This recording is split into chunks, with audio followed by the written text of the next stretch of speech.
സ്തുതി. എൻ്റെ പട്ടത്ത ശുശ്രൂഷയിലേക്ക് ഞാൻ പ്രവേശിച്ചതിൻ്റെ 25ാമത്തെ വർഷം ഇന്നലെ ആയിരുന്നു. എനിക്ക് വളരെ പരിചയമുള്ള ഒരാൾ US ന്യൂയോർക്കിൽ നിന്ന് എനിക്കൊരു മെസ്സേജ് അയച്ചു. ഒത്തിരി കാര്യങ്ങളൊക്കെ അഭിനന്ദനങ്ങൾ പറഞ്ഞു. ഞാനതിന് മറുപടി അയച്ചത് ഇങ്ങനെയാണ്. ആ മറുപടിയിൽ ഞാൻ ആളിനോട് പറഞ്ഞു, അദ്ദേഹം ഒരു 1.5 പേജാണ് എനിക്ക് പല അനുഭവങ്ങളിൽ എന്നോട് പറഞ്ഞത്. അദ്ദേഹത്തിൻ്റെ ഒരു സ്നേഹവും കരുതലും ഒക്കെ പറഞ്ഞു. ഞാൻ അതിന് മറുപടി ഇങ്ങനെയാണ് പറഞ്ഞത്: I am not able to witness our Lord truly. Whatever small initiatives is nothing but a rudimentary reflection of the love of God in Christ. Please do pray for me that I may be a true donkey for the Lord to board. Please do pray for me that I may be a true donkey for the Lord to board. കർത്താവിൻ്റെ ഒരു കഴുതയായിരിക്കാൻ സാധിക്കുന്നതാണ് ജീവിതത്തിൻ്റെ ഭാഗ്യം. എന്നെ സംബന്ധിച്ച് ഇന്ന് ഈ പള്ളിയിൽ നിൽക്കുന്നത് ഒരു അനുഗ്രഹമാണ്. 25 വർഷങ്ങൾക്ക് മുമ്പ് ഈ പള്ളിയിൽ വെച്ചാണ് ഷമ്മാശനായത്. അതൊരു ദൈവനിയോഗമായി ഞാൻ കാണുന്നു. അച്ഛൻ വിളിച്ചപ്പോൾ തന്നെ ഞാൻ ദൈവത്തെ സ്തുതിച്ചു. എൻ്റെ ഉള്ളിൽ അച്ഛനോട് പറഞ്ഞില്ല അത്. എന്നാൽ അച്ഛൻ എനിക്ക് അവസരം നൽകി. പ്രിയപ്പെട്ട ജിജി അച്ഛനോടും എല്ലാ വല്യച്ഛന്മാരോടുമുള്ള സ്നേഹം പ്രത്യേകം അറിയിക്കട്ടെ. റോഷനച്ഛനെയും മുത്തച്ഛനെയും റോഷനച്ഛൻ്റെ പപ്പ അച്ഛനോടും ഒക്കെയുള്ള വലിയ ബന്ധങ്ങൾ ഓർക്കുന്നു. ജോർജ് മാത്യുച്ചനുമായിട്ടൊക്കെയുള്ള ബന്ധം, തോമസ് ജോർജിനുമായിട്ടുള്ള ബന്ധം വളരെ വലുതാണ്. ഒത്തിരി വർഷങ്ങളുടെ ബന്ധമുണ്ട്. എബ്രാസ് കറിയാച്ചനും ജോർജ് മാത്യുച്ചനുമായിട്ടൊക്കെയുള്ള ബന്ധം, ഉടലൂർ തൊട്ടുള്ള ബന്ധങ്ങളൊക്കെ ഓർക്കുന്നു. എല്ലാവരോടുമുള്ള സ്നേഹം, കടപ്പാട് ഞാൻ അറിയിക്കുന്നു. സാധാരണയായിട്ട് സ്ത്രീകളുടെ ഭാഗത്ത് ആൾ കൂടുതലും പുരുഷന്മാരുടെ ഭാഗത്ത് ആൾ കുറവുമാണ് നമ്മുടെ കൺവെൻഷൻ്റെ പതിവ്. മാരമൺ പള്ളി അതിനൊരു അപവാദമാണ്. ഈ സീസണിൽ ഇനി പോകുന്ന എല്ലാ സ്ഥലങ്ങളിലും ഞാനിത് പ്രത്യേകം പറയുകയും ചെയ്യുന്നതാണ് എന്ന് പ്രത്യേകം അറിയിക്കട്ടെ. എനിക്ക് പഴയ പാട്ടുകളാണ് ഇഷ്ടം. പഴയ പാട്ടുകൾ ഇഷ്ടപ്പെടാനുള്ള കാരണം ഒന്ന്, എൻ്റെ അമ്മയുടെ പപ്പ, my grandfather through my mother ഒരു ഇവാഞ്ചലിസ്റ്റ് ആയിരുന്നു, ഉപദേശിയായിരുന്നു. My grandfather through my father, എൻ്റെ പപ്പയുടെ പപ്പ ഒരു കൊപ്ര ബിസിനസ്സുകാരനായിരുന്നു. അപ്പോൾ ഈ കൊപ്ര ഇളക്കുന്നത് ഒക്കെ ചെയ്യിപ്പിക്കുമ്പോൾ പഴയ പാട്ട് പാടിത്തരും. അങ്ങനെയാണ് കൊപ്ര ഇളക്കുന്നത്. You know what copra is? Dried thenga. Okay, scooped out is called copra. അപ്പോൾ ഈ കൊപ്ര ഇളക്കുന്ന പണിക്ക് ഇടയ്ക്കാണ് അപ്പച്ചൻ എന്നെ പാട്ടൊക്കെ പഠിപ്പിച്ചത്. അതുകൊണ്ട് പഴയ പാട്ടുകളാണ് എനിക്ക് ഒത്തിരി ഇഷ്ടം. അതിലൊരു പഴയ പാട്ട് നമുക്ക് എല്ലാവർക്കും ചേർന്ന് പാടാം. പക്ഷേ ഈ പാട്ട് പാടുന്നതിന് ഒരു ഉദ്ദേശം കൂടെ. ഈ ഇടയ്ക്കെല്ലാം ഒത്തിരി സീറ്റ് അങ്ങ് വേക്കൻ്റാണ്, പുറകിലങ്ങ് മാറിയിരിക്കുമ്പോൾ സങ്കടമാണ്. പെട്ടെന്ന് പോകാൻ വേണ്ടിയാണെങ്കിൽ അത്യാവശ്യമൊക്കെ വന്നാൽ ഇറങ്ങിപ്പോകാം, അതിനൊന്നും കുഴപ്പമില്ല. അച്ഛൻ പറഞ്ഞേക്കുന്നത് നമുക്ക് 8:30 ആശീർവാദം പറയണമെന്നാണേ. അപ്പം നമുക്കൊരു 8:15, 8:20 വരെ മാക്സിമം പ്രാർത്ഥന അടക്കം ഞാൻ സംസാരിക്കത്തുള്ളൂ. അപ്പോൾ 8:30 തന്നെ നിങ്ങൾക്ക് വീട്ടിൽ പോകാനുള്ള ക്രമീകരണം ചെയ്യുന്നതാണ് എന്ന് പ്രത്യേകം ഉറപ്പ് തരികയും ചെയ്യുന്നു. ഞാൻ ഈ പഴയ പാട്ട് പാടുമ്പോൾ അറിയാവുന്നവരൊക്കെ ചേർന്ന് പാടുക. ഞാൻ വിശ്വസിക്കുന്നത് ദൈവത്തിൻ്റെ ആത്മാവ് വിശുദ്ധ വചനത്തിലുണ്ട്. ദൈവത്തിൻ്റെ ആത്മാവ് നമ്മളിൽ ഉണ്ട്. പ്രാർത്ഥനയോടെ ഒരുക്കത്തോടെ വചനം കേൾക്കുന്ന സമയത്ത് നമുക്കും വചനത്തിനും മധ്യേ വ്യാപരിക്കുന്ന ഒരു ആത്മാവിൻ്റെ പ്രവർത്തനമുണ്ട്. ഈ ആലയത്തിൽ ഏതു കാരണത്താൽ നിങ്ങൾ വന്നവരാണെങ്കിലും ഏത് സാഹചര്യത്താൽ വന്നവരാണെങ്കിലും ആവർത്തിക്കട്ടെ, നിങ്ങളോട് സംസാരിക്കാൻ ഈ വചനത്തിന് സാധിക്കും. നിങ്ങളുടെ സാഹചര്യങ്ങൾ നിങ്ങൾക്കടുത്തിരിക്കുന്ന ആൾക്കറിയില്ല. നിങ്ങളുടെ ചോദ്യങ്ങൾ നിങ്ങളുടെ സമീപയുള്ള ആൾക്കറിയില്ല. ഒരു പക്ഷേ നിങ്ങളുടെ കൂടെ ജീവിക്കുന്ന ആൾക്ക് പോലും ശരിക്കറിയില്ലായിരിക്കും. എന്നാൽ നിങ്ങളെ ഉള്ളതുപോലെ അറിയുന്ന ദൈവം, വാസ്തവമായി അറിയുന്ന ദൈവം, ശരിയായി അറിയുന്ന ദൈവം, ആ ദൈവം ഈ വചനത്തിലൂടെ സംസാരിക്കും. കാരണം ഈ വചനം ദൈവത്തിൻ്റെ ആത്മാവിനാൽ രചിക്കപ്പെട്ടതാണ്. കാരണം ഈ വചനത്തിൽ ഉള്ള ആത്മാവ് തന്നെയാണ് നമ്മളിൽ വസിക്കുന്ന ആത്മാവ്. കാരണം ഈ ആത്മാവ് ഇപ്പോഴും പ്രവർത്തിച്ചു കൊണ്ടേ ഇരിക്കുന്നു. അതുകൊണ്ട് ദൈവസന്നിധിയിൽ നമുക്ക് ചേർന്ന് അല്പസമയമായിരിക്കാം. ഞാൻ ഈ പഴയ പാട്ട് പാടുമ്പോൾ അറിയാവുന്നവർക്ക് എല്ലാവർക്കും ചേർന്ന് പാടാം. പക്ഷേ എല്ലാവരും ഒന്ന് എഴുന്നേറ്റ് മുന്നോട്ടൊന്ന് അടുത്ത് വരണം എന്ന് അറിയിക്കുകയും ചെയ്യുന്നു. എന്നുള്ളിലെന്നും വസിച്ചിടുവാൻ സ്വർഗ മണ്ഡപം വിട്ടിറങ്ങി വന്ന ഉന്നതനാം തങ്കപ്രാവേ നീ വന്നെന്നിൽ എന്നു മതി വന്ന ഉന്നതനാം തങ്കപ്രാവേ നീ വന്നെന്നിൽ എന്നു മതി തങ്കച്ചിറകടി എത്ര നാൾ ശങ്ക കൂടാതെ നിന്നെ തള്ളി സങ്കേതം ഞാൻ കൊടു തന്യർക്കം നോർത്തിത സങ്കട. പാട്ട് 3 തരത്തിൽ പാടാം. ഒന്ന് പാട്ട് കുറച്ച് അറിയാവുന്നതുകൊണ്ട് പാടാം. 2 പാട്ട് അച്ഛൻ പറഞ്ഞല്ലോ എന്ന് പറഞ്ഞ് പാടാം. 3 പാട്ട് ആത്മാവിൻ്റെ അനുഭവത്തിൽ അനുഭവിച്ചുകൊണ്ട് പാടാം. അങ്ങനെ പാടിയാൽ ഇങ്ങനല്ല. ഇവിടെ ഇരിക്കുന്നതിൽ ഒരു 70 പേര് പാടുന്നുണ്ട്, ബാക്കിയുള്ളവർ ചുണ്ടനക്കുന്നുണ്ട്, ബാക്കിയുള്ളവർ മൂളുന്നുണ്ട്, കുറേ പേര് മറ്റുള്ളവർ പാടുന്നത് നോക്കിയിരിക്കുന്നുണ്ട്. This is the church. എല്ലാവരും ചേർന്ന് ഒരുമിച്ച് പാടണം, ഉച്ചത്തിൽ പാടണം, വിശ്വാസത്തോടെ പാടണം. അപ്പോൾ തന്നെ നമ്മളിലേക്ക് ദൈവത്തിൻ്റെ കൃപ ധാരാളമായിട്ട് വ്യാപരിക്കും. ഒന്നുകൂടെ പാടാൻ പോകുകയാണ്. എല്ലാവരും പാടണം. പാട്ടുകാരായിട്ട് ആരുമില്ല, എല്ലാവരും പാട്ടുകാരാണ്. പ്രാർത്ഥനയോടുകൂടെ ചേർന്ന് പാടാം. എന്നുള്ളിലെന്നും വസിച്ചിടുവാൻ സ്വർഗ മണ്ഡപം വീട്ടിറങ്ങി വന്ന ഉന്നതനാം തങ്കപ്രാവേ നീ വന്നെന്നിൽ എന്നു മതി വന്ന ഉന്നതനാം തങ്കപ്രാവേ നീ വന്നെന്നിൽ എന്നു മതി തങ്കച്ചിറകാടി എത്ര നാൾ കേട്ടിട്ടും ശങ്ക കൂടാതെ നിന്നെ തള്ളി സങ്കേതം തന്യർക്കം നോർത്തിത സങ്കടം തള്ളി സങ്കേതം നോർത്തിത സങ്കടം. ഞങ്ങളുടെ കർത്താവും ഞങ്ങളുടെ ദൈവവുമേ, ഈ ആലയത്തിൽ ഇന്ന് ഒരുമിച്ച് ഞങ്ങളെ കൂട്ടിക്കൊണ്ടുവന്നത് നീയാണല്ലോ. ഞങ്ങളോട് നീ സംസാരിക്കണമേ, ഞങ്ങളോട് നീ ഇടപെടണമേ, ഞങ്ങളോട് നീ സംവാദിച്ചു കൊണ്ടിരിക്കണമേ. ഞങ്ങളുടെ ഉള്ളങ്ങളെ അറിയുന്നവനെ, ഞങ്ങളുടെ നിലവുകളെ അറിയുന്നവനെ, ഞങ്ങളുടെ ഭാരങ്ങളെ അറിയുന്നവനെ, ഞങ്ങളുടെ വിചാരങ്ങളെ അറിയുന്ന കർത്താവേ, ഞങ്ങളുടെ അമ്മയുടെ ഉദരത്തിൽ ഞങ്ങൾ ഉരുവായപ്പോൾ പിണ്ടാകാരമായിരുന്നപ്പോൾ നീ ഞങ്ങളെ അറിഞ്ഞതിനായി സ്തോത്രം. ദൈവമായ കർത്താവേ, 500-ലധികം വർഷങ്ങളുടെ പാരമ്പര്യമുള്ള ഈ ദേവാലയത്തിനായി സ്തോത്രം. മലങ്കര മാർത്തോമാ സുറിയാനി സഭയുടെ ചരിത്രത്തിൽ സ്വർണ്ണലിപികളാൽ രേഖപ്പെടുത്തിയിരിക്കുന്ന ഈ ആലയത്തിനായി ഞങ്ങൾ നിന്നെ സ്തുതിക്കുന്നു. വാങ്ങിപ്പോയവരും ജീവിച്ചിരിക്കുന്നവരും ചേരുന്നതാണല്ലോ സഭ. ഈ ആലയത്തിൽ ജനിച്ചു വളർന്ന ഈ സഭയെ നയിച്ച എല്ലാ പിതാക്കന്മാരെയും ഞങ്ങൾ ഓർക്കുന്നു, മാതാക്കളെ ഞങ്ങൾ ഓർക്കുന്നു. ഈ കാലത്ത് ഇന്ന് ഒരുമിച്ച് വന്ന് പ്രാർത്ഥിപ്പാനിടയായല്ലോ. ഞങ്ങളെ നയിക്കുന്ന ആചാര്യശ്രേഷ്ഠന്മാരെ അനുഗ്രഹിക്കണമേ. ഞങ്ങളെ നയിക്കുന്ന എല്ലാ പ്രിയപ്പെട്ടവരെയും വാഴ്ത്തണമേ. നിന്നെ സ്തുതിപ്പാൻ ഞങ്ങളെ സഹായിക്കണം. യേശുവിൻ നാമത്തിൽ തന്നെ ആമീൻ. സാധാരണയായി നമ്മുടെ കുട്ടികൾ പഠിക്കുമ്പോൾ എൻജിനീയറിംഗ് അല്ലെങ്കിൽ മെഡിസിൻ ആണല്ലോ ഇഷ്ടം. മെഡിസിനിൽ നമുക്കിഷ്ടം അവർ കഴിയുന്നിടത്തോളം വെല്ലൂരിൽ പഠിക്കുന്നതാണ് ഇഷ്ടം, അല്ലേ? വെല്ലൂരിൽ പഠിക്കുക എന്ന് പറഞ്ഞാൽ ഒരു ഗമയാണ്.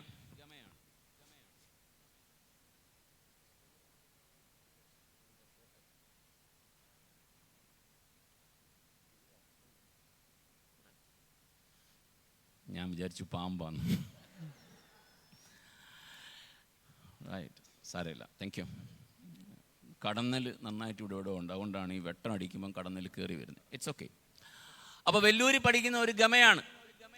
പക്ഷെ വെല്ലൂരിൽ ജനിച്ചു വളർന്ന കൊച്ചിനോ, ആഹാ, ഈയിടെ ഒരു കൊച്ച് CSC വന്നു. അവൻ വെല്ലൂരിലെ ഡോക്ടേഴ്സിൻ്റെ മകനാണ്. അപ്പനും അമ്മയും ഡോക്ടേഴ്സ്. അവൻ പഠിച്ചത് ഓസ്ട്രേലിയയിൽ, പിന്നെ പഠിച്ചത് US. അപ്പോൾ അവൻ്റെ ഹയർ സ്റ്റഡി കഴിഞ്ഞേക്കുന്നത് US. അപ്പോൾ ഞാൻ ചോദിച്ചു എന്താവാനാണ്? അപ്പോൾ ഈ പയ്യനോട് പറഞ്ഞാണ് സെമിനാരി പോകാനാണ്. അപ്പം ഇവിടെ സാധാരണക്കാരിലെ 8ാം ക്ലാസ് തൊട്ടേ കൊച്ചിനെ കുത്തി എങ്ങനെയും നമ്മൾ വെല്ലൂരെത്തിക്കാൻ നോക്കുമ്പോൾ വെല്ലൂരുള്ളൊരു കൊച്ചൻ പറയുന്നു സെമിനാരിൽ പോകാൻ. അപ്പം ഞാൻ ചോദിച്ചു, നിന്നെ ഏറ്റവും കൂടുതൽ ഇൻഫ്ലുവൻസ് ചെയ്തിട്ടുള്ള ആരാണ്? അപ്പം അവൻ എന്നോട് പറഞ്ഞു 4ാം നൂറ്റാണ്ടിലെ വിശുദ്ധന്മാരാണ്. മാർത്തോമായിൽ ഇങ്ങനെയൊക്കെ വായിക്കുന്നവരുണ്ടല്ലോ വെച്ചാൽ ദൈവത്തിന് സ്തോത്രം. അപ്പം ഞാൻ ചോദിച്ചു 4ാം നൂറ്റാണ്ടിലെ ആരാണ്? അപ്പം അവൻ എന്നോട് പറഞ്ഞു ഗ്രിഗറി ഓഫ് നിസ്സ എന്ന് പറയുന്ന സഭാപിതാവാണ്. അപ്പം ഞാൻ ചോദിച്ചു, അദ്ദേഹത്തിൻ്റെ ഏത് ബുക്കാണ് നിനക്ക് ഏറ്റവും ഇഷ്ടം? അച്ഛൻ അദ്ദേഹം എന്നോട് പറഞ്ഞു ലൈഫ് ഓഫ് മോസസ് എന്ന പുസ്തകമാണ് എനിക്ക് ഇഷ്ടം. അപ്പം ഞാൻ ചോദിച്ചു, നിനക്കുള്ള ഏറ്റവും വലിയ ഇൻഫ്ലുവൻസർ ആരാണ്? അവൻ പറഞ്ഞു മോസസ് ആണ്. ഇപ്പം ഇൻഫ്ലുവൻസർ ആണല്ലോ പ്രശ്നം. ഈ പുസ്തകത്തിൽ നിറയെ ഇൻഫ്ലുവൻസേഴ്സ് ആണ് അല്ലേ? ഈ പുസ്തകത്തിന് ഇൻഫ്ലുവൻസ് ചെയ്യാൻ പറ്റുന്നതിന് അത്രയും വേറെ ആർക്കും ഇൻഫ്ലുവൻസ് ചെയ്യാനായിട്ട് പറ്റത്തില്ല.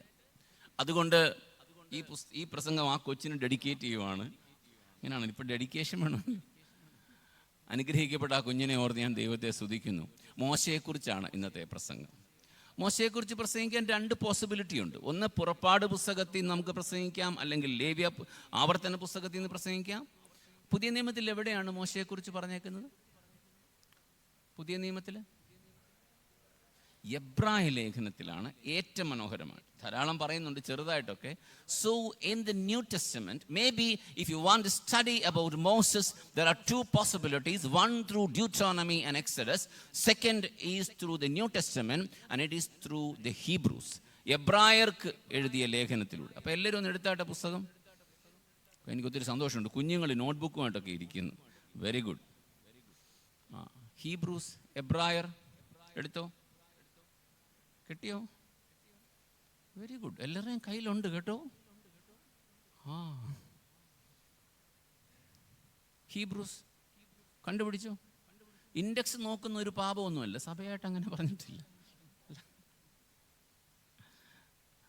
കിട്ടിയോ മക്കളുമാർക്ക്? പിന്നെ തപ്പിയെടുക്കട്ടെ. ഹീബ്രൂസ് കണ്ടോ? കണ്ടു, കിട്ടി. ശരി. ബുക്ക് ഓഫ് ഹീബ്രൂസ് ചാപ്റ്റർ 11, 11 എടുക്കാം. നമ്മളെല്ലാവരും ചേർന്നാണ് വായിക്കാൻ പോകുന്നേ. ആരെങ്കിലും ഒരാൾ വായിച്ചാൽ, നമ്മളങ്ങനെ പള്ളിയിലെല്ലാം ഹോൾസെയിൽ റീറ്റെയിൽ വായനക്കാരെ ആക്കിയിട്ടുണ്ടേ അല്ലേ? പിന്നെ നമുക്ക് വിശ്രമിക്കാമല്ലോ, അല്ലയോ? അങ്ങനെയാണ്. അപ്പോൾ നമുക്ക് അങ്ങനെ ഇല്ല. നമ്മളെല്ലാവരും ദൈവമക്കളാണ്. നമ്മളെല്ലാം വചനത്തിൻ്റെ മക്കളാണ്. അതുകൊണ്ട് നമ്മൾ ചേർന്ന് വായിക്കാൻ പോവാണ്. കുഞ്ഞുങ്ങൾക്ക് കിട്ടിയോ? എല്ലാവർക്കും ഹീബ്രൂസ് കിട്ടി?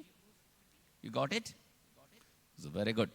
സോ ഹീബ്രൂസ് 11, എബ്രായർക്ക് എഴുതിയ ലേഖനം 11-ാം അധ്യായം 23 മുതൽ 28 വരെയുള്ള വാക്യങ്ങളാണ് നമ്മൾ വായിക്കാൻ പോകുന്നത്. ആദ്യം നമ്മളെല്ലാവരും നിശബ്ദമായിട്ട് ആ ഭാഗം ഒന്ന് വായിക്കാം. ശാന്തമായി നമുക്ക് വായിക്കാം.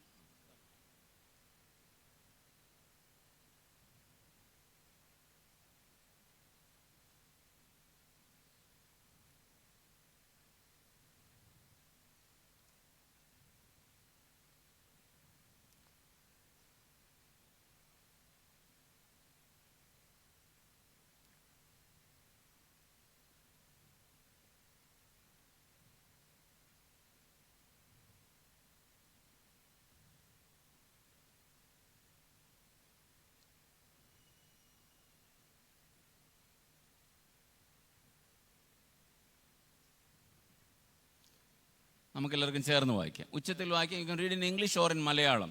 നമുക്ക് ചേർന്ന് ഉച്ചത്തിൽ വായിക്കാം. വിശ്വാസത്താൽ മോശയുടെ ജനനത്തിങ്കൽ ശിശു സുന്ദരനെന്ന് അമ്മയപ്പന്മാർ കണ്ടു. രാജാവിൻ്റെ കൽപ്പന ഭയപ്പെടാതെ അവനെ 3 മാസം ഒളിപ്പിച്ചു വെച്ചു. വിശ്വാസത്താൽ മോശെ താൻ വളർന്നപ്പോൾ പാപത്തിൻ്റെ തൽക്കാല ഭോഗത്തെക്കാളും ദൈവജനത്തോടുകൂടെ കഷ്ടമനുഭവിക്കുന്നത് തിരഞ്ഞെടുത്തു. പ്രതിഫലം നോക്കിയതുകൊണ്ട് ഫറവോന്റെ പുത്രിയുടെ മകൻ എന്ന് വിളിക്കപ്പെടുന്നത് നിരസിക്കുകയും മിസ്രൈമിലെ നിക്ഷേപങ്ങളെക്കാൾ ക്രിസ്തുവിൻ്റെ നിന്ന വലിയ ധനമെന്ന് എണ്ണുകയും ചെയ്തു. വിശ്വാസത്താൽ അവൻ അദൃശ്യ ദൈവത്തെ കണ്ടതുപോലെ ഉറച്ചു നിൽക്കയാൽ രാജാവിൻ്റെ കോപം ഭയപ്പെടാതെ മിസ്രൈം വിട്ടുപോന്നു. വിശ്വാസത്താൽ അവൻ കടിഞ്ഞൂലുകളുടെ സംഹാരകൻ അവരെ തൊടാതിരിപ്പാൻ പെസഹയും ചോരത്തളിയും ആചരിച്ചു. വേദപുസ്തകത്തിലെ ഏറ്റവും പ്രഗത്ഭനായ വ്യക്തിയായ മോശെ പുതിയ നിയമം അവതരിപ്പിക്കുന്ന ചില വാക്യങ്ങളാണിത്. അത് ഓരോന്നും നമ്മൾ പഠിക്കാൻ പോകുകയാണ്. മോശയുടെ പ്രത്യേകതകളാണ് ഈ രാത്രിയിലെ ധ്യാന വിഷയം. അതിൽ ഓരോ വിഷയത്തിലൂടെ നമ്മൾ കടന്നു പോകുമ്പോൾ ഏതെങ്കിലും കാര്യം ദൈവം നമ്മളോട് പറയട്ടെ എന്ന് ഞാൻ ആഗ്രഹിക്കുക. ഒന്നാമത്തെ വാക്യം 23. വിശ്വാസത്താൽ മോശയുടെ ജനനത്തിങ്കിൽ ശിശു സുന്ദരനെന്ന് അമ്മയപ്പന്മാർ കണ്ടു, രാജാവിനെ ഭയപ്പെടാതെ അവനെ 3 മാസം ഒളിപ്പിച്ചു. മോശയുടെ ഭാഗ്യം അനുഗ്രഹിക്കപ്പെട്ട ഒരു കുടുംബം ഉണ്ടായിരുന്നു എന്നുള്ളതാണ്.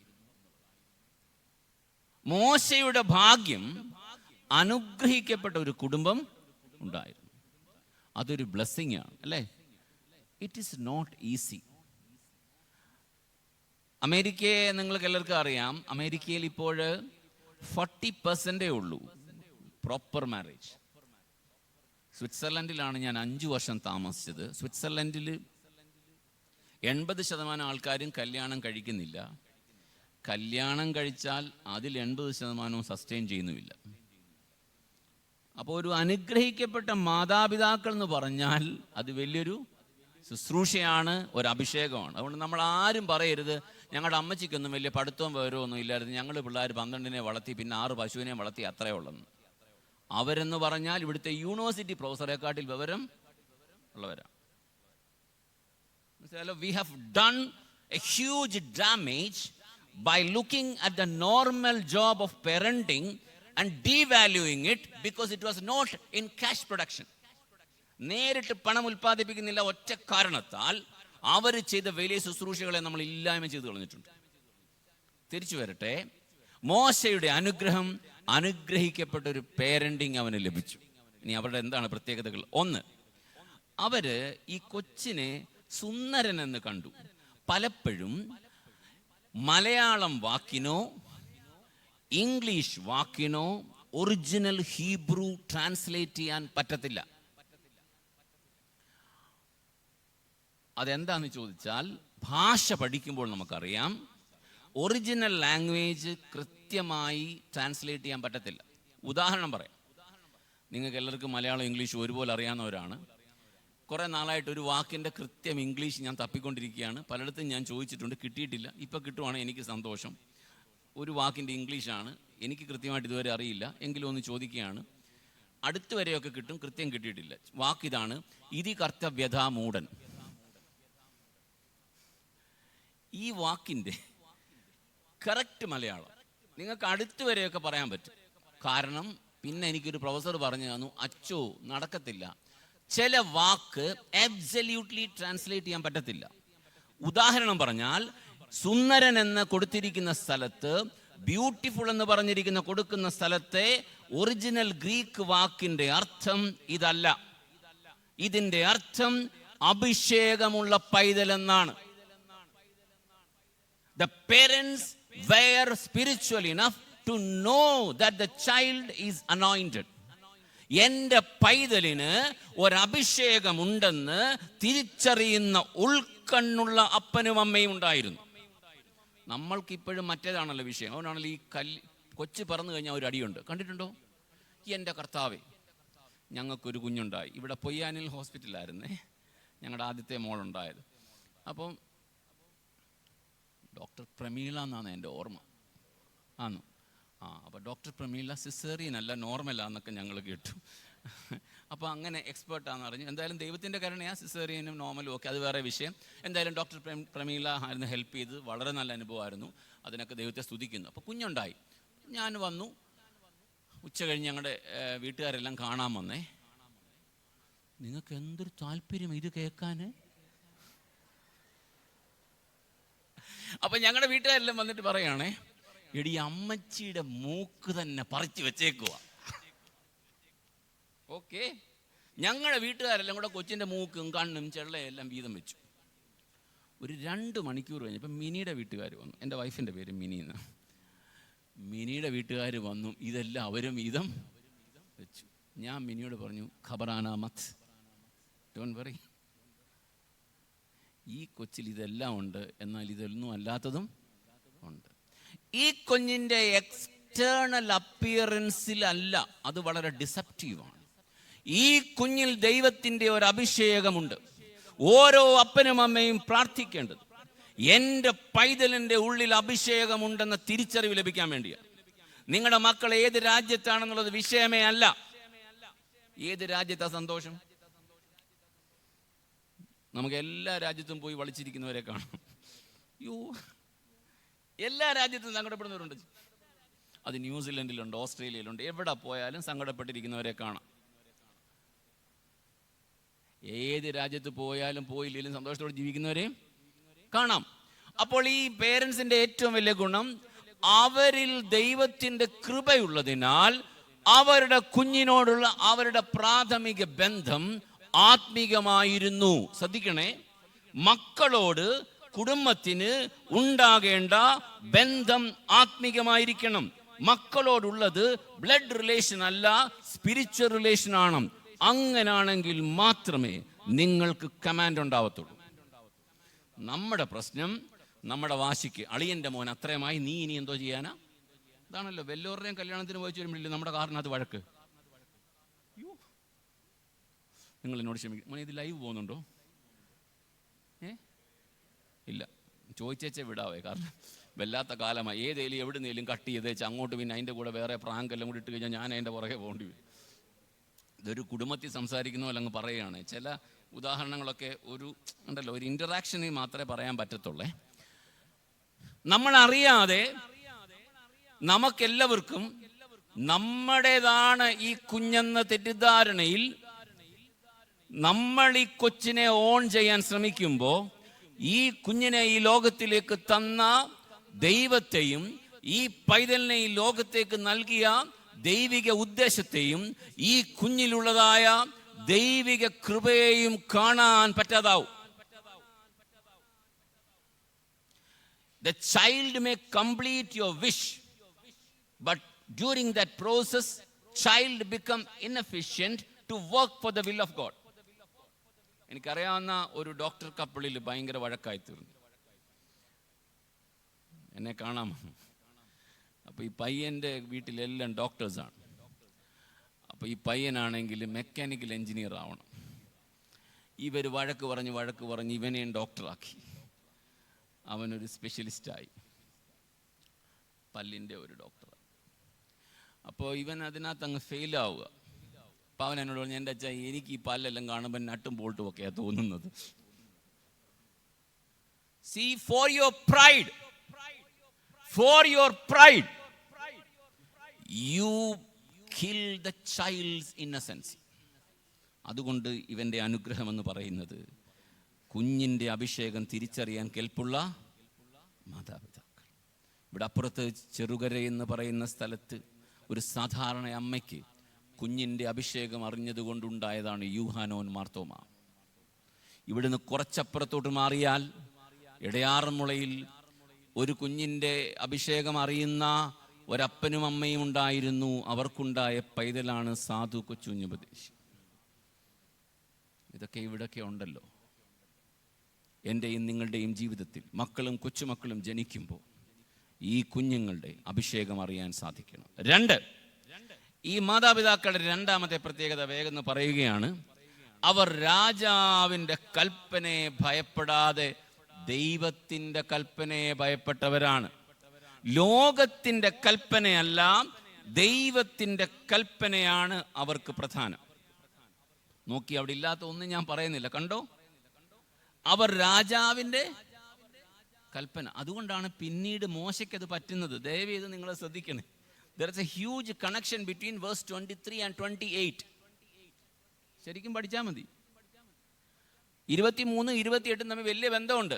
രാജാവിൻ്റെ കൽപ്പനയല്ല അവർക്ക് പ്രധാനം, ദൈവത്തിൻ്റെ കൽപ്പന.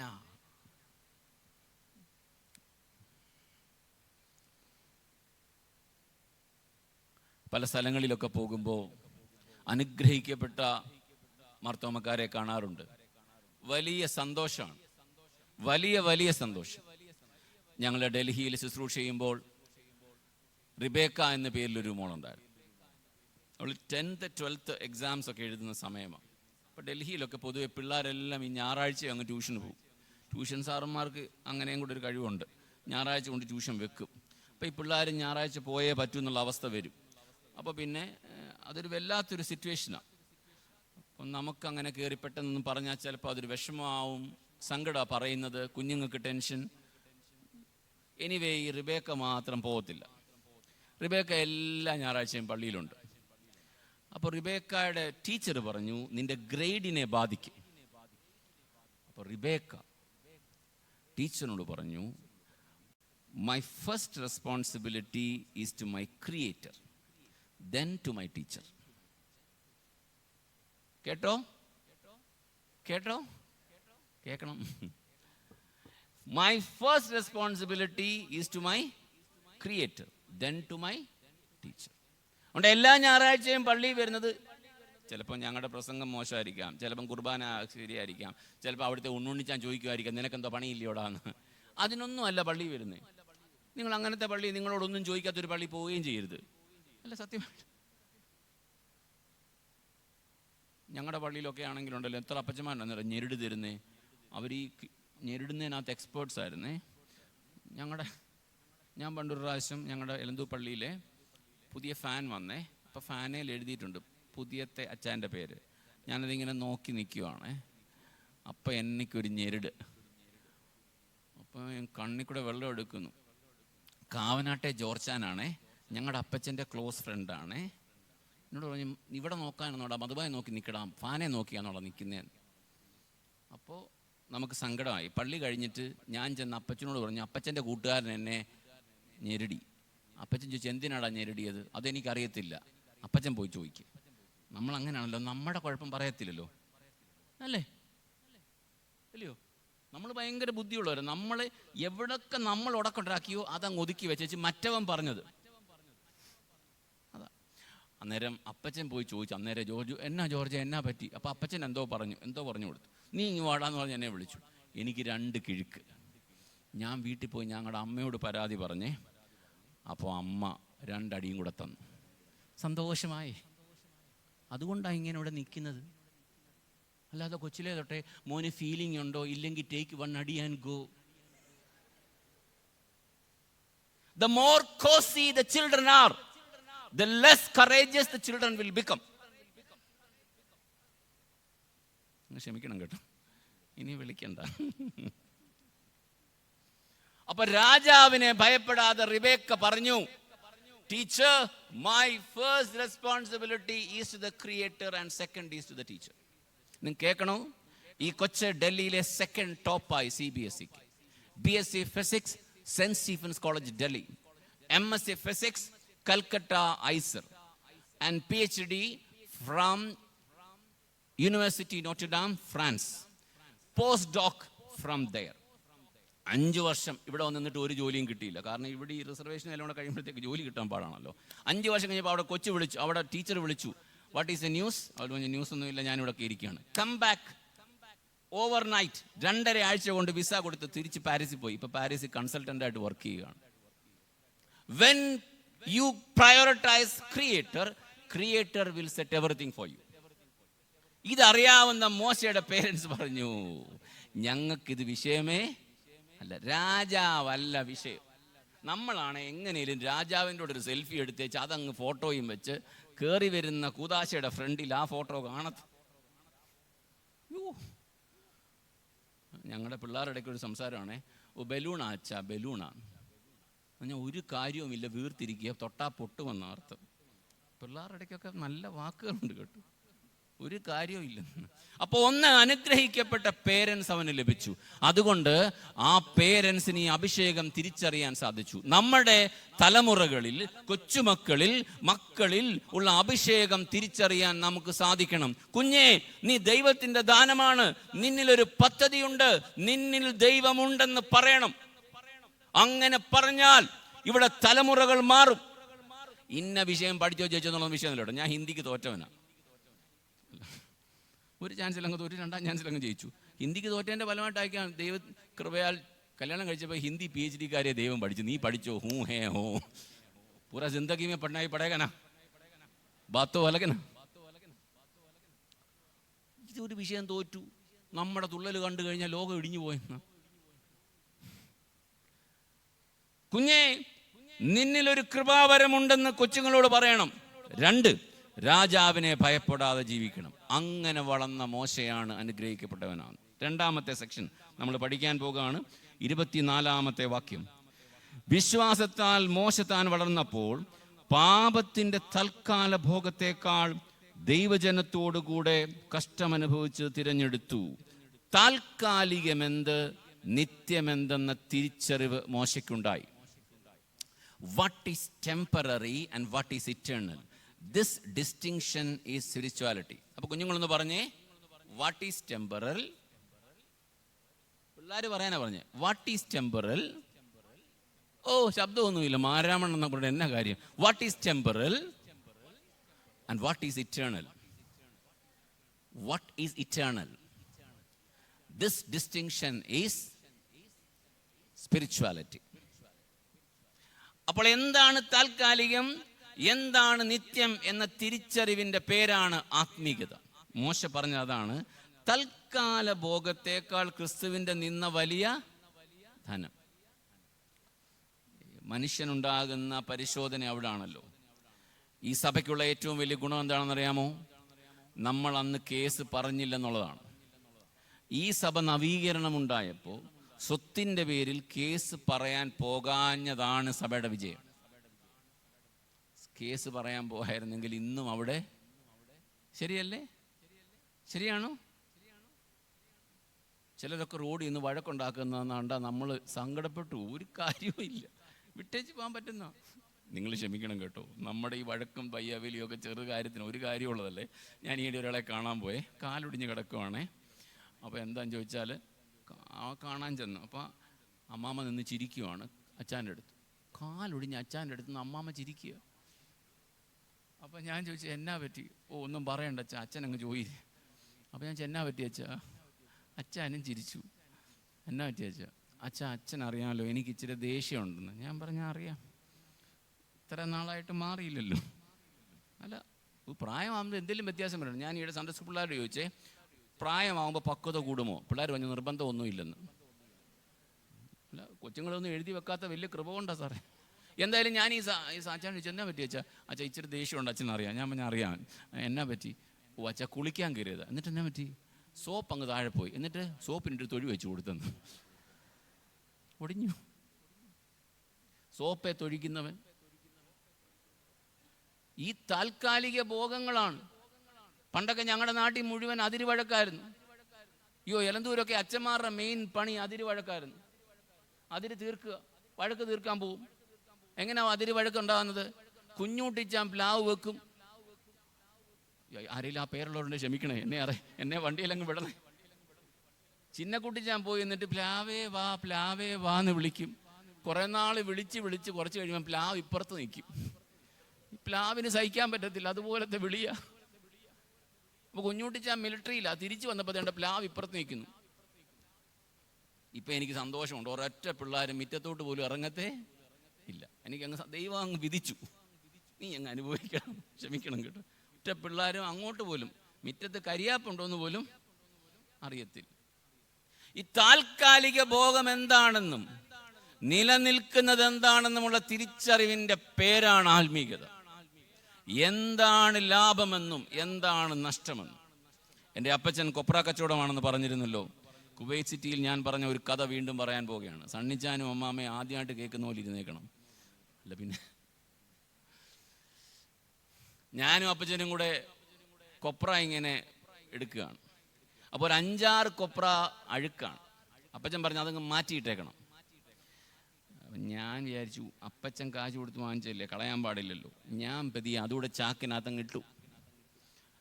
അപ്പച്ചൻ വന്നപ്പോൾ കൊപ്ര എല്ലാം ചാക്കിനകത്തുണ്ട്. എന്നോട് ചോദിച്ചാൽ അതെന്ത് ചെയ്യണം 4 എണ്ണം? ഓ അത് ഞാനങ്ങ് ഇട്ടു. നിന്നോട് ഞാൻ പറഞ്ഞല്ലോ ഇടല്ലോ എന്ന്. അപ്പം ഞാൻ എൻ്റെ ബുദ്ധി, എനിക്കൊക്കെ ഒരു കുഴപ്പമുണ്ടേ, ഈ നോർമൽ ബുദ്ധിയെക്കാട്ടി കുരുട്ട് ബുദ്ധിയാണ് കൂടുതലേ. നിങ്ങളുടെ കാര്യം എനിക്കറിയത്തില്ല, എൻ്റെയൊക്കെ കാര്യം. അപ്പം ഞാൻ പറഞ്ഞു അപ്പച്ച, നമ്മൾ പൈസ കൊടുത്ത് വാങ്ങിച്ചതല്ലേ, നമ്മൾ പൈസ കൊടുത്ത് വാങ്ങിച്ചത് കേടായത് നമ്മുടെ കുഴപ്പമാണോ? തെങ്ങിൻ്റെ കുഴപ്പമല്ലേ? അപ്പച്ചൻ പറഞ്ഞു എന്തോ കുഴപ്പമാണെങ്കിലും ആ 4 കഷ്ണം ഇടലെന്ന് നിന്നോട് ഞാൻ പറഞ്ഞാണ്. അപ്പം ഞാൻ ചോദിച്ചു, നഷ്ടം ആവത്തില്ലേ നമുക്ക്? അപ്പം ഞാൻ പറഞ്ഞു, ജീവിതം എപ്പോഴും നഷ്ടത്തിലും ലാഭത്തിലും കണക്കാക്കാൻ പറ്റത്തില്ല. നീ അത് തുറക്കാൻ പറഞ്ഞു. എന്നെയും കൊണ്ട് ആ ചാക്ക് മുഴുവൻ ഇടിച്ചു. നമ്മൾ സന്തോഷത്തോടെ ചെയ്യുമോ? ഞാൻ ആ ചാക്ക് അങ്ങോട്ട് ഇട്ടു. പറഞ്ഞു, നീ അങ്ങനെ ഇട്ടാൽ പറ്റത്തില്ല, പെറുക്കി എടുക്കടാന്ന് പറഞ്ഞു. എന്നെയും കൊണ്ട് ആ 4 എണ്ണവും ഇടിപ്പിച്ചു. അത് കഴിഞ്ഞ് ഈ ചാക്കിനകത്ത് മറ്റേതെല്ലാം വെച്ച് കെട്ടി, അഴുക്കെല്ലാം മാറ്റി. അത് കഴിഞ്ഞ് ഞങ്ങൾ ചീക്കനാലാണ് മില്ലേ, ചീക്കനാൽ മില്ലിലോട്ട് പോവാണ്. അപ്പോൾ അപ്പച്ചൻ സൈക്കിള് തെള്ളുന്നു, ഇങ്ങനെ പിടിച്ചുകൊണ്ട് പോകുന്നു, ഞാൻ പുറകെ നിന്ന് ഇങ്ങനെ തെള്ളുകയാണ്. നമുക്ക് നല്ല സന്തോഷമാണെന്ന് ഓർത്തോണം. അന്നാണ് അപ്പച്ചൻ എന്നെ ഒരു പാട്ട് പഠിപ്പിച്ചത്, എൻ്റെ ആയുസ്സിൽ ഞാൻ മറക്കാത്ത പാട്ട്. വലിയ ധനത്തെക്കാളും മഹിമ കീർത്തിയെക്കാളും, വലിയ ധനത്തെക്കാളും മഹിമ കീർത്തിയെക്കാളും, പല ഭാഗ്യങ്ങളെക്കാളും പാരിൽ എല്ലാറ്റേക്കാളും, പല ഭാഗ്യങ്ങളെക്കാളും പാരിൽ എല്ലാറ്റേക്കാളും വിലയേറിയ കാലം ആഴിക്കരുതേ വില. ഞാൻ അച്ഛനായപ്പോൾ ഈ കുപ്പായമിട്ടപ്പോൾ കാണാൻ അപ്പച്ചനുണ്ടായില്ല. അപ്പച്ചൻ്റെ കല്ലറയ്ക്കൽ പോയി നിന്ന് കരഞ്ഞുകൊണ്ട് ഞാൻ ഈ പാട്ട് പാടി. എൻ്റെ അപ്പച്ചൻ്റെ മുഖത്ത് ഞാൻ കണ്ടത് താൽക്കാലിക ലാഭത്തേക്കാൾ ക്രിസ്തുവിൻ്റെ നിന്ന ധനമെന്നെണ്ണിയ ഒരു ജീവിതത്തെയാണ്. പാട്ട് വ്യക്തിയായി തീരുമ്പോഴാണ് പാട്ടിന് ആളത്വമുണ്ടാവുന്നത്. പാട്ടിൻ്റെ രാഗത്തിലോ സ്കെയിലിലോ അല്ല, പാട്ട് വ്യക്തിയായി തീരണം, പാട്ട് ജീവനായി തീരണം. എൻ്റെ അപ്പച്ചനിൽ ഞാനത് കണ്ടു. താൽക്കാലിക ഭോഗത്തേക്കാൾ നിന്ന വലിയ ധനമെന്ന് കണ്ടു. വേഗം മുന്നോട്ട് പോകട്ടെ, നമ്മൾ പറഞ്ഞ സമയത്ത് കാര്യങ്ങൾ മുന്നോട്ട് പോകണമല്ലോ. നോക്കുക, അടുത്തത് അവൻ്റെ പ്രത്യേകത എന്തെന്നറിയാമോ? 26-ാമത്തെ വാക്യം. മിസ്രയീമിലെ നിക്ഷേപങ്ങളെക്കാൾ ക്രിസ്തുവിൻ്റെ നിന്ന വലിയ ധനമെന്ന് എണ്ണി. ഇവിടെയും ട്രാൻസ്ലേഷന് പ്രത്യേകതയുണ്ട്. ക്രിസ്തുവിൽ ഉള്ളതായ മഹത്വ പ്രത്യക്ഷതയ്ക്ക് വേണ്ടിയുള്ള കഷ്ടത എന്നാണ് ട്രാൻസ്ലേറ്റ് ചെയ്യേണ്ടത്. ക്രിസ്തുവിൽ ഉള്ളതായ മഹത്വ പ്രത്യക്ഷതയ്ക്ക് വേണ്ടിയുള്ള കഷ്ടത, അങ്ങനെയാണ് ട്രാൻസ്ലേറ്റ് ചെയ്യേണ്ടത്. പക്ഷെ അങ്ങനെ ട്രാൻസ്ലേറ്റ് ചെയ്ത വാക്കുകളും കൂടും, വേദോത്സവത്തിൻ്റെ വലിപ്പം കൂടും, പിന്നെ നമ്മൾ ആരും വാങ്ങിക്കാതാവും. അതുകൊണ്ടാണ് അവർ ഒതുക്കി നിന്ന എന്ന ഒറ്റ വാക്കിൽ പറയുന്നത്. It's not like that. This is a suffering to share in the glory of Christ. ക്രിസ്തുവിൻ്റെ മഹത്വത്തിൻ്റെ പങ്കുകാരനാവുന്നതിന് വേണ്ടിയുള്ള കഷ്ടത അവൻ ഏറ്റെടുക്കുകയും അവൻ മറ്റു പലതും നിരസിക്കുകയും ചെയ്തു. ചിലത് ഉപേക്ഷിച്ചാൽ മാത്രമേ ചിലത് നേടാനായിട്ട് സാധിക്കത്തുള്ളൂ. ഒരു ക്രിസ്ത്യാനിയെ സംബന്ധിച്ച് ഏറ്റവും വലിയ സ്നേഹം ഉണ്ടാവേണ്ടത് കർത്താവിനോടാണ്, അല്ലേ? കർത്താവാണ്. കർത്താവിനോടായിരിക്കണം പ്രേമം, കർത്താവിനോടായിരിക്കണം ഇഷ്ടം, കർത്താവിനോടായിരിക്കണം ഏറ്റവും വലിയ പ്രേമം. ഞാൻ ഈ പ്രീ മാരിറ്റൽ കൗൺസിലിങ്ങിനൊക്കെ വരുന്ന കുഞ്ഞുങ്ങളോട് പറയാറുണ്ട്, നിങ്ങളുടെ ഫസ്റ്റ് ലവും ലാസ്റ്റ് ലവും കർത്താവായിരിക്കണം. അതുകൊണ്ടാണ് ചിലർ സന്യാസിയായി തീരുന്നത്. അവരെ സംബന്ധിച്ച് for them the intimacy, the absolute layer of intimacy is with Christ. ഈ കർത്താവിൻ്റെ നിന്നയിലേക്ക് ക്രിസ്തുവിനെ ആത്മീകമായി മുന്നമേ കണ്ടയാളാണ് മോശ. ആ ക്രിസ്തുവിൻ്റെ തേജസ് നമുക്കറിയാം.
തിളച്ച വെള്ളം പേടിയുള്ളവരുണ്ട്.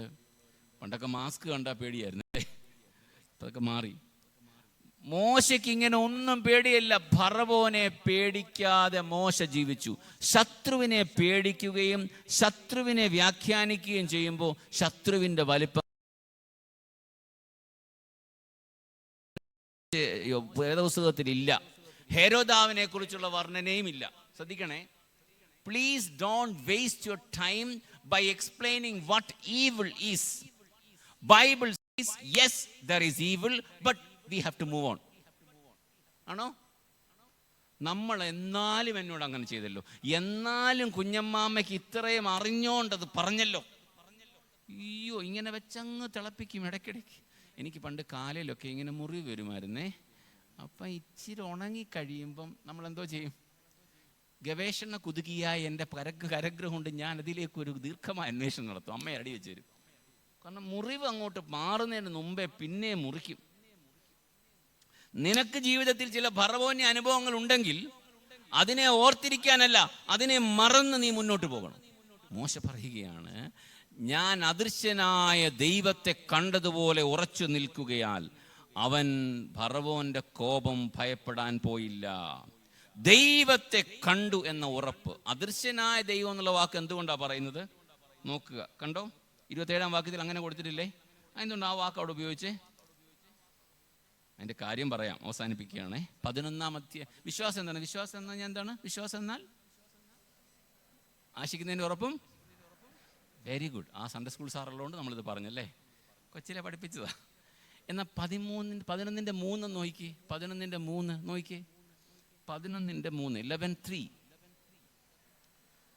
ഈ കാണുന്ന ലോകത്തിന് ദൃശ്യമായതല്ല കാരണം എന്ന് വരുമാറ് ലോകം ദൈവത്തിൻ്റെ വചനത്താൽ നിർമ്മിക്കപ്പെട്ടു എന്ന് നാം വിശ്വാസത്താൽ എന്ന് പറഞ്ഞാൽ, ഈ ദൃശ്യമായ ലോകത്തിന് അദൃശ്യമായൊരു കാരണമുണ്ട്.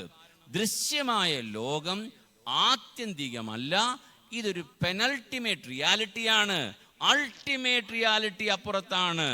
മനസ്സിലായോ? വേദപുസ്തകം പറയുന്നു, നീ ഒരു ബറവോനെ നോക്കി പേടിക്കേണ്ട ഒരു കാര്യവും ഇല്ല.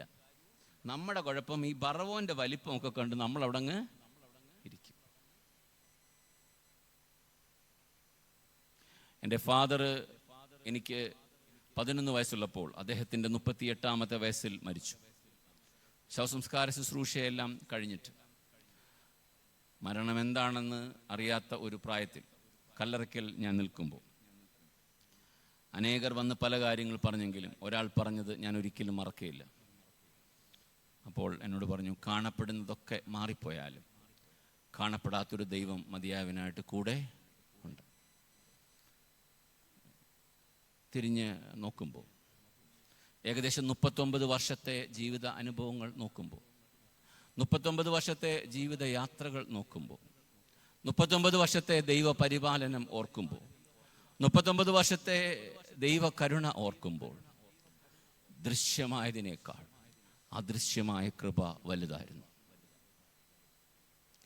ദൃശ്യമായി പലതും കൂടെ ഉണ്ടെന്ന് വിചാരിച്ചത് മാറിപ്പോയ സമയങ്ങളുണ്ട്. എന്നാൽ അദൃശ്യനായ ദൈവം തക്ക സമയത്ത് കാര്യങ്ങൾ ക്രമപ്പെടുത്തും. ദൈവസന്നിധിയിൽ നമ്മുടെ തലകളെ വണക്കാം. ഈ രാത്രി നിങ്ങൾ ഈ ആലയത്തിൽ വന്നത് ദൈവത്തിൻ്റെ ഒരു പദ്ധതിയായിരിക്കാം. ഈ ആലയത്തിൽ ഇന്ന് വന്നത് ദൈവം ചില ആലോചനകൾ പറയാൻ വേണ്ടിയായിരിക്കും. ഞാനും നിങ്ങളും ജീവിതത്തിലെ ഏത് സാഹചര്യങ്ങളിലൂടെ കടന്നുപോയാലും, ഏത് ജീവിത സാഹചര്യങ്ങളിലൂടെ ഇന്ന് ആലയത്തിലായിരുന്നാലും, എന്നെയും നിങ്ങളെയും മാറ്റുവാൻ, എന്നെയും നിങ്ങളെയും പുതുക്കുവാൻ, എനിക്ക് നിങ്ങൾക്കും പുതിയൊരു ബലം തരുവാൻ, പുതിയൊരു സൗഖ്യം തരുവാൻ, ഇടവക ദിനത്തോട് ചേർന്നുള്ള ഈ ധ്യാനയോഗത്തിൽ പുതിയൊരു തീരുമാനമെടുക്കുവാൻ, പുതിയൊരു ഉറപ്പെടുക്കുവാൻ, പുതിയൊരു ഉടമ്പടി ദൈവവുമായിട്ട് ചേർത്ത് വെക്കുവാൻ ഈ രാത്രി ഇടയാവട്ടെ. തങ്ങളുടെ പൈതലിന് അഭിഷേകമുണ്ടെന്ന തിരിച്ചറിവ്, ദൈവത്തിൻ്റെ ഹിതത്തെ തിരിച്ചറിയുന്നു, രാജാവിനെ ഭയപ്പെടാത്ത അനുഭവങ്ങൾ നമുക്കുണ്ടാവട്ടെ. താൽക്കാലികമെന്ത് ശാശ്വതമെന്തെന്ന് എന്നെയും നിങ്ങളെയും ദൈവം നിരന്തരം കാണിച്ചു തരട്ടെ.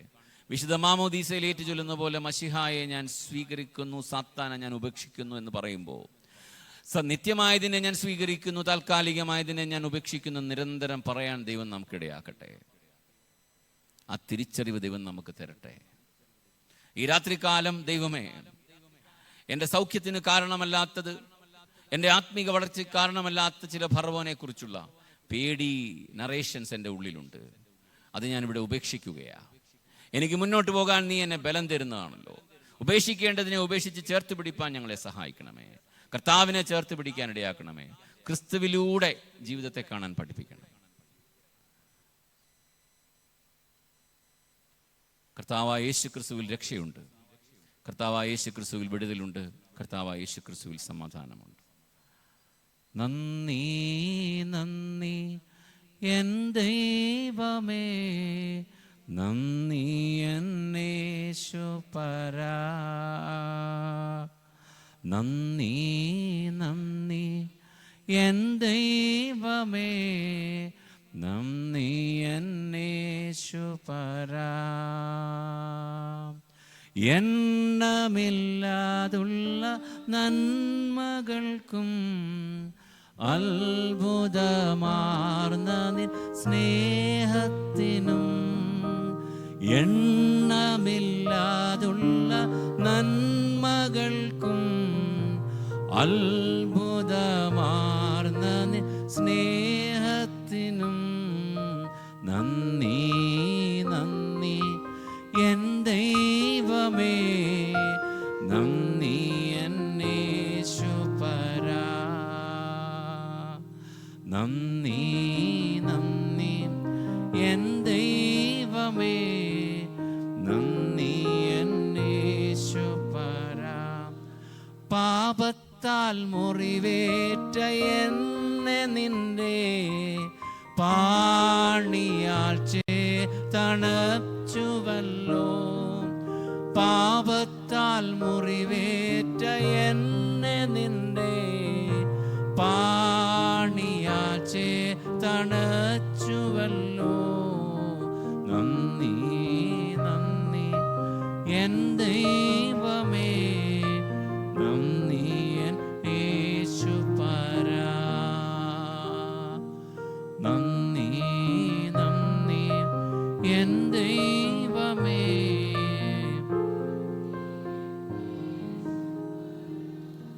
ഞങ്ങളോട് നീ സംസാരിച്ചതിനായി നന്ദി. ഞങ്ങളോട് നീ ഇടപെട്ടതിനായി നന്ദി. ഞങ്ങളെ നിലനിർത്തി ചൂണ്ടിക്കാണിച്ചതിനായി നന്ദി. ചില വാക്യങ്ങൾ ഞങ്ങളോട് നീ പറഞ്ഞതിനായി നന്ദി. ചില ധൈര്യങ്ങൾ ഞങ്ങൾക്ക് ഉറപ്പ് തന്നതിനായി നന്ദി. ഇടവകയ്ക്കായി നന്ദി. ഞങ്ങളുടെ